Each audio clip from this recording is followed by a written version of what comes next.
المثال الأول: انت شايف ناس غنية وانت فقير. الثروة محتاجة شغل، والشغل يعني مجهود.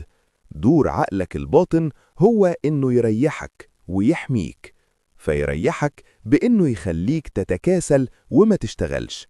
فلما تعمل كده هتتهم نفسك بالتقصير، وهنا يجي دوره التاني، إنه يحميك. فيقولك إن الموضوع أرزاق، وإنت مش هتغير قدرك، مع إنك تقدر تغير قدرك عادي. إنت بس اللي معتبر إن القدر هو القضاء، بينما القدر غير القضاء. القدر قابل للتغيير. واحد وقع من سفينة في البحر، ده قدره، فممكن يعوم ويطلع عادي. لكنه لو اعتبر إن الوقوع في البحر القدر، معناه الموت غرقا القضاء، فما قاومش الغرق، فهو مات بسبب عدم فهمه لمفهوم القضاء والقدر.